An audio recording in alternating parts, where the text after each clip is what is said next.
অযোধ্যার বাবরি মসজিদের অনুকরণে পশ্চিমবঙ্গের মুর্শিদাবাদে মসজিদ তৈরি করতে চান বিধায়ক হুমায়ুন কবির। 6 ডিসেম্বর নির্ধারিত স্থানে মসজিদের ভিত্তিপ্রস্তর স্থাপন করেন তৃণমূল কংগ্রেস থেকে সদ্য বহিষ্কৃত এই নেতা। 1992 সালের 6 ডিসেম্বর ভেঙে ফেলা হয়েছিল অযোধ্যার বাবরি মসজিদ, যাকে কেন্দ্র করে দেশজুড়ে আলোড়ন দেখা দেয়। সে কথা মাথায় রেখেই একই দিনে মুর্শিদাবাদে বাবরি মসজিদের ভিত্তিপ্রস্তর স্থাপনের দিন হিসেবে বেছে নিয়েছিলেন হুমায়ুন কবির। প্রায় 25 বিঘা জমিতে নির্মাণ করা হবে বাবরি মসজিদ কমপ্লেক্স। এর মধ্যে মূল মসজিদ হবে 3 কাঠা জমিতে। একই চত্বরে থাকবে একটি হাসপাতাল, গেস্ট হাউস এবং একটি বড় সভাকক্ষ।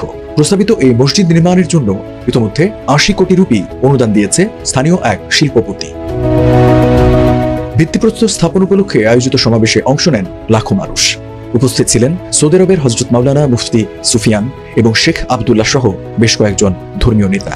ইমারতি খয়রাত হিসেবে ইট নিয়ে আসেন স্থানীয় মুসলমানরা। প্রথম দিনেই দান হিসেবে উঠেছে কয়েক কোটি রুপি। আল্লাহর ঘর বাবরি মসজিদ, আমরা খুব খুশি। আমার মার ভালোবাসা একটা ইট দিয়ে ওনাকে খুশি করার জন্য এই যে মসজিদটা করছে, আমরা আবেগে আমরা থাকতে পারিনি। সেই 249 কিলোমিটার রাস্তা আমরা আপ ডাউন করে চলে এসেছি যে আমাদের ভাই আল্লাহর ঘর মানে বিশাল একটা বড় কিছু জিনিস, আমরা জীবনও করতে পারিনি।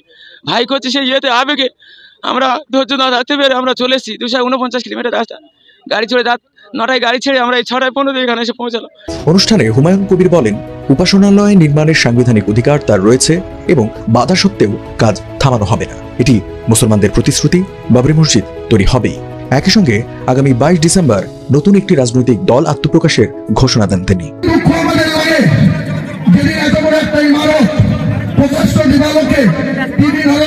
প্রধানমন্ত্রী তার প্রশাসনের সামনে ঘন্টার পর ঘন্টা ধরে সেই ইমারতকে ভেঙে ফেলা হলো।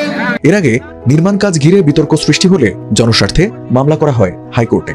5 ডিসেম্বর সেটি খারিজ করে দেন ভারপ্রাপ্ত প্রধান বিচারপতি সুজয় পাল ও বিচারপতি পার্থসারথী সেনের বেঞ্চ। এরপর আদালতের নির্দেশনায় প্রকল্প এলাকায় মোতায়েন করা হয় 3000-এর বেশি নিরাপত্তা কর্মী।